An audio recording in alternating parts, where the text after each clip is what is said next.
Hello everyone, welcome back to my video. So last video what we had studied is important terms of text, जैसे कि आपका हो गया text base क्या होता है, टेक्स्ट एलासिटी क्या होता है, ठीक है, और टेक्स्ट बाउंसी सरचार्ज क्या होता है। अगर आप लोग को वो देखनी है तो आप मेरे उस वीडियो में जाके देख सकते हो। ठीक, now we will see four canon of taxation. ठीक है, फोर कैनन ऑफ टैक्सेशन क्या होता है? सबसे पहला तो मतलब आप कैनन का मतलब समझो। कैनन का मतलब होता है कि इम्पॉर्टेंट प्रिंसिपल। ठीक है, इम्पॉर्टेंट प्रिंसिपल कह लो या टर्म्स कह लो।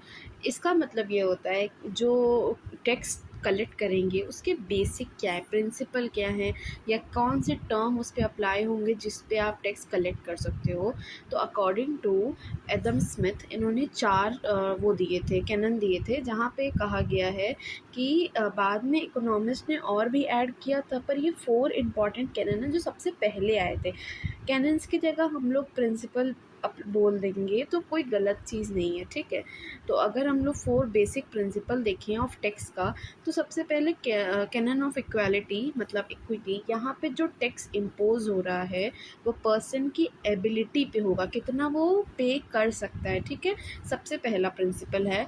जैसे कि अगर वो रिच कोई पर्सन है तो वो ज़्यादा पे करेगा इन कंपेयर टू पुअर। ठीक, ऑब्वियस है, अगर कोई 1,000 रुपये कमा रहा है तो उसके उस रेट पे उसको पे करना पड़ेगा। कोई 1 लाख कमा रहा है तो उसको उस रेट पे करना पड़ेगा। सो ये होता है कि जो टैक्स है वो एक इक्विटी बेस पे होना चाहिए, इक्वालिटी बेस पे होना चाहिए। अमीर जितना है, गरीब कितना है, उसकी इनकम कितनी है।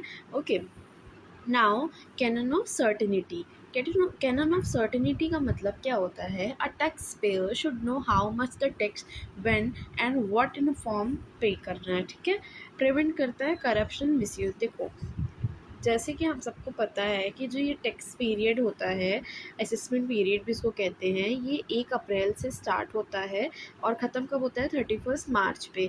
तो 31 मार्च के पहले तक सारे टैक्स वाले पॉलिसीज़ को क्लियर करना होता है। ठीक है, ऐसा नहीं है कि आप कभी भी दे दो, एक सर्टेन पीरियड होना चाहिए, और अगर आप बार बार दोगे तो ये करप्शन हो सकता है या फिर मिसयूज़ कर सकते हैं टैक्स अथॉरिटीज़।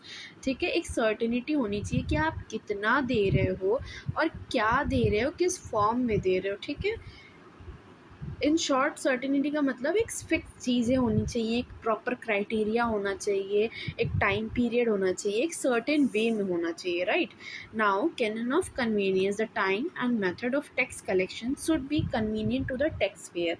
अब जैसा कि मैंने ऊपर बताया कि 1 अप्रैल टू 31 मार्च, ये क्या होता है? एक पूरा पीरियड होता है जहाँ पे इंसान, एक इंडिविजुअल की जो अर्निंग होती है वो कैलकुलेट होती है। ठीक है, तो वो उस पीरियड में वो अपना टैक्स का भी निकाल लेता है। अगर साल के बीच में फॉर एग्जांपल 1 अप्रैल को आपका स्टार्ट हो रहा है और अगर आप बीच में ही जून या जुलाई या अक्टूबर में टैक्स लोगे तो फिर इससे कैलकुलेट नहीं हो पाएगा ना। तो एक प्रॉपर कन्वीनियंस टाइम होना चाहिए, मेथड होना चाहिए। अब फॉर एग्जांपल कोई पुअर पीपल है जिसको इतना टैक्टिक्स नहीं पता है टैक्स का, कि कैसे लेना है, क्या करना है, और क्या इसका एग्रीमेंट क्या होगा, वो एनीथिंग। तो एक कन्वीनियंस मेथड होना चाहिए जिससे कि जो गरीब पीपल है, अमीर हैं, लिटरेट है, इलिटरेट है, पुअर पीपल है, मतलब एनी वन एवरी वन, जिसको कन्वीनियंस हो सके। सो पहला आपका हो गया इकोनॉमी की, सॉरी, इक्वालिटी, कि वो अमीर गरीब कोई भेदभाव नहीं करेगा। दूसरा, एक सर्टेनिटी रहेगी, एक सर्टेन वे रहेगा, एक प्रॉपर सिनारियो रहेगा कैसे पे करना है, क्या पे करना है। दूसरा, कन्वीनियंस, मतलब कि वो ईजी रहे टैक्स पे करना और कन्वीनियंट हो पे करने के लिए। ठीक है, now canon of economy. The cost of collecting tax should B minimal. The tax should be bring more revenue to the government than the cost of administrating it। ठीक है, इसका मतलब ये हो गया कि जो भी टैक्स कलेक्ट हो रहा है वो गवर्नमेंट को इतना रेवेन्यू दे, वो उसके एडमिनिस्ट्रेशन से कम रहे। ठीक है, more than the cost of the tax should be bring more revenue to the government than the cost of administrating it. मतलब कि आप जो टैक्स कलेक्ट कर रहे हो वो ज़्यादा होना चाहिए। ऐसा नहीं है कि वो गवर्नमेंट के एडमिनिस्ट्रेशन कॉस्ट से ही, अगर वो ज़्यादा हो गया उनका कॉस्ट, एडमिनिस्ट्रेशन कॉस्ट, तो फिर किस पे बर्डन पड़ेगा? हम लोग पे बर्डन पड़ेगा जो टैक्स पे करते हैं। तो इसी वजह से रेवेन्यू ज़्यादा होना चाहिए जितना एडमिनिस्ट्रेशन का कॉस्ट होता है, more than the cost of administrating it, ठीक है। In simple and short way economic की बात करें, जो टैक्स पे किया जाता है उसको इस वे में यूज़ करो कि वो बेटर अपॉर्चुनिटी जनरेट कर सके और गवर्नमेंट की रेवेन्यू में और इंक्रीजमेंट कर सके। फॉर एग्ज़ाम्पल, अगर उन्होंने टैक्स कलेक्ट कर लिया है 1 लाख रुपए, तो वो सोचो कि 50,000 निकाल के वो जॉब अपॉर्चुनिटी करे जिससे कि और लोगों को जॉब मिलेगा, तो और भी टैक्स मिलेंगे। समझ रहे हो? ऐसा इसका मतलब है। Now we will see other economy वाला।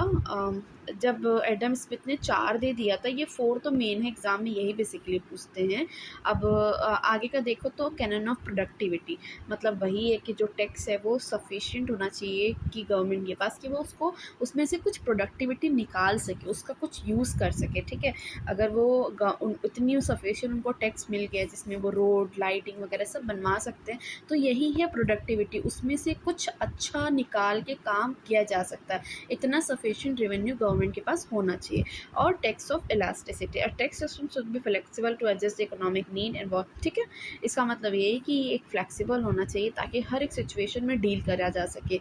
वो ऐसा ना हो कि वो रिजिड हो जाए, वो इलास्टिक, कभी कम कभी ज़्यादा, कभी ज़रूरत पड़ी तो वॉर वगैरह हो गया तो उसके लिए भी आप कलेक्ट कर सकते हो, ठीक है। बहुत ही रिजिड नहीं होना चाहिए, फ्लेक्सिबल वे में होना चाहिए, ठीक। ये फिर उसके बाद आता है सिंप्लिसिटी।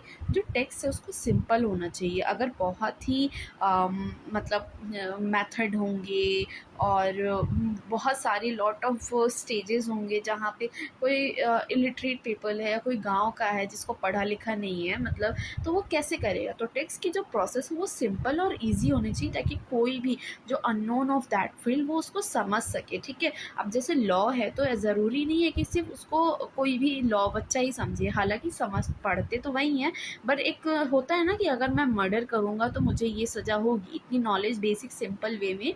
उसी तरीके से सिंप्लिसिटी का मतलब टैक्स में यही होता है कि उसको सिंपल बनाए ताकि हर कोई उसमें पे कर सके, हर कोई जान सके कि वो क्या पे कर रहा है, कितना पे कर रहा है, क्यों पे कर रहा है, अपने राइट्स को वो जान सके, ठीक है।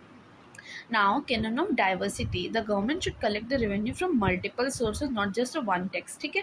डाइवर्सिटी का मतलब यही है, जैसे कि मैंने बताया था, मल्टीपल सोर्सेज में आपका हो गया इंडिविजुअल पर्सनालिटी और लीगल पर्सनालिटी, कॉरपोरेट, वो क्या था वो, इंडस्ट्रीज़ वगैरह, मतलब हर जगह से कोई एक पर्सन है, अगर वो एक जगह जॉब कर रहा है, ठीक है, एक जगह जॉब कर रहा है, वहाँ से वो सैलरी कमा रहा है, फिर वो घर आता है, उसकी एक शॉप है, वो वहाँ बैठ गया है अपना, उसमें रात में कमा रहा है, ठीक है। फिर ऑन अदर साइड उसका एक घर है जिसको उसने रेंट पे दिया हुआ है, तो यहाँ से जो रेंट आ रहा है, तो ये एक पर्सन की बहुत सारी डाइवर्सिटी हो गई। किस चीज़ के लिए? अर्निंग के लिए, ठीक है, अर्निंग के लिए बहुत सारी डाइवर्सिटी हो गई। सो इस वजह से डाइवर्सिटी टैक्स में होना बहुत ज़रूरी है कलेक्शन में, ताकि एक इंडिविजुअल की पूरी ओवरऑल टैक्स का एक पूरा वो इनकम जो निकला हुआ है उस पर टैक्स इम्पोज किया जा सके। So this is all about cannon of taxation, that is principle of taxation, 4 by Adam Smith, 4 and later on added by the economists. I hope this video is clear for you. If you want more और detail explanation, सो आप मुझे type कर सकते हो message, मैं और भी अच्छे से इसको और डेटा लार्ज करके आपको समझा दूँगी। For me 1 line is sufficient to understand, otherwise your college and university will provide notes to you. So आप उसमें से भी पढ़ लो फॉर ये कॉन्सेप्ट क्लियर करने के लिए। अगर आपको मोर डिटेल में चाहिए तो आप मुझे बता सकते हो। Thank you so much for watching this video.